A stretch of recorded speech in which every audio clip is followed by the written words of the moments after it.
Welcome to today's explainer. We are skipping absolutely all the fluff today. If you want to master CELPIP Speaking Task 1, you need an efficient, repeatable strategy. So, right now, we're going to literally walk through 10 perfect template responses, heavily emphasizing the exact keywords you need to maximize that score. Let's get right into it. Okay, look at this. Every single high-scoring response follows this exact 5-part formula. Greeting and empathy, suggestion 1, suggestion 2, suggestion 3, and your closing. Master this universal structure, and I promise you'll never freeze up on the exam. Keep this exact formula in mind as we jump directly into the read-alouds. All right, let's dive straight into our first thematic category, career and study advice. Hi, Alex. I heard about your upcoming job interview. I know you really want this position, and it's completely normal to feel nervous. Let me share a few tips to help you prepare. First off, I highly recommend you do thorough research on the company.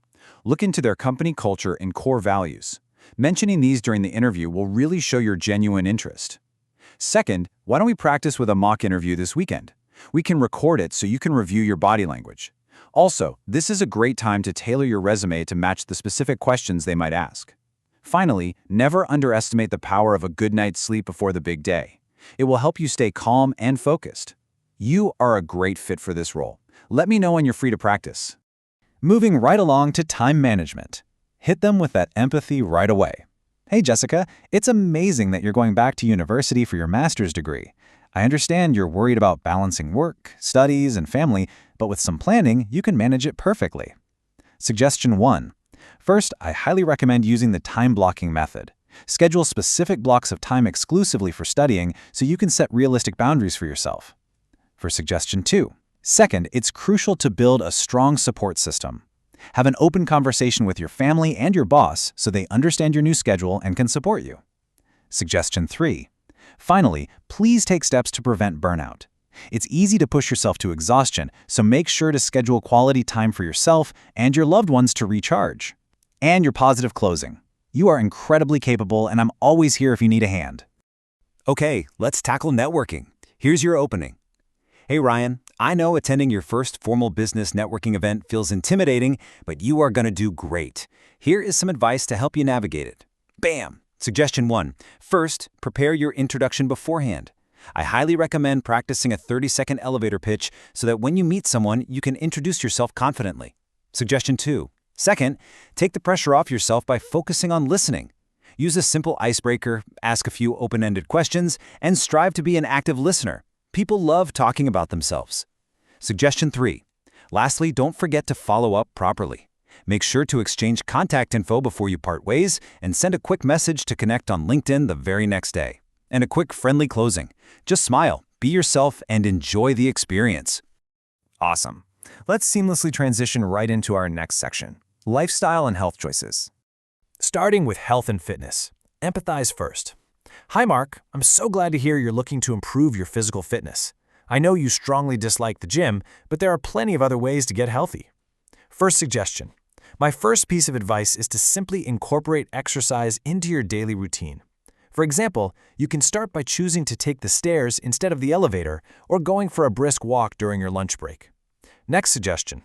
You could also try home workouts. It's incredibly easy to do bodyweight exercises or yoga using free online videos right in your living room.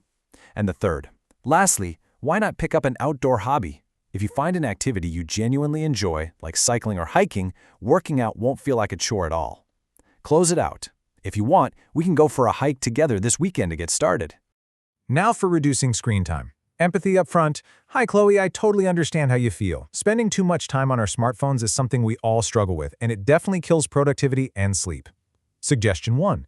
To start, I suggest creating physical boundaries. Try leaving your phone outside the bedroom at night so you avoid the blue light before bed. It really messes with your sleep cycle. Suggestion 2.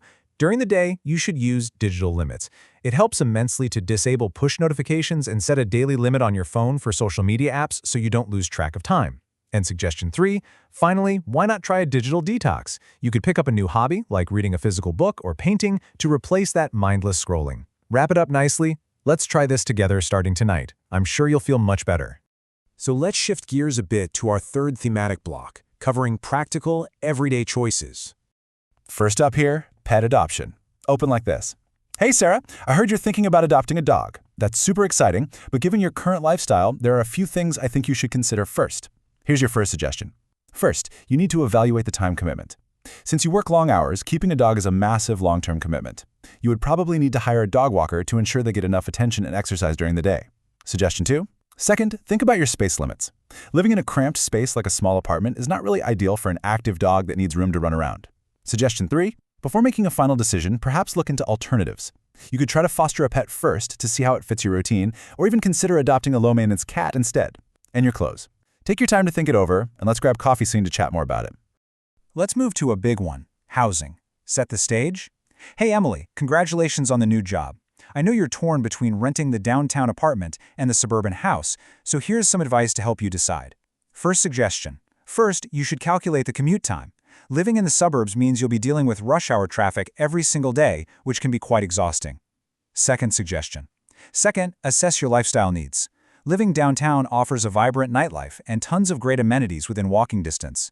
On the other hand, the suburbs offer a much more peaceful and quiet environment. Third suggestion. Finally, consider the hidden costs. A suburban house is certainly more spacious, but you might need to buy a car for commuting, which will significantly increase your overall cost of living. Close it confidently. Weigh the pros and cons carefully, and I'm sure you'll make the right choice. How about travel planning? Start here. Hi, David. I'm absolutely thrilled you're coming to visit my city for a one-week vacation. To help you prepare, I have a few suggestions for your trip. Suggestion 1. When it comes to clothing, the weather here can change quickly, so I highly suggest you dress in layers.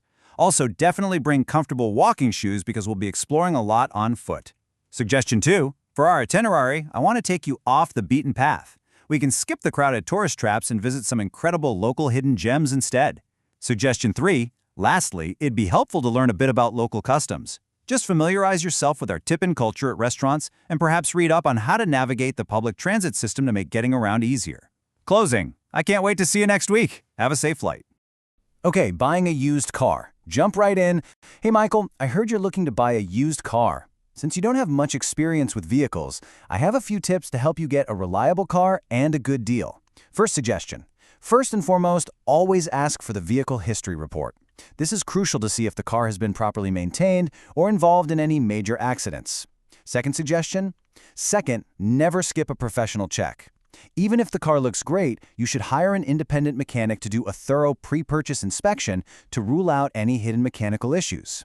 Suggestion 3. Finally, if you want peace of mind, consider buying from a dealership. Looking into a certified pre-owned car is a fantastic idea because they usually come with a better warranty and have been fully inspected. And the closing. Take your time test driving and let me know if you need me to tag along. Almost there. Let's jump right into our final section, resolving everyday conflicts. For our final template on neighbor disputes, here's how you open.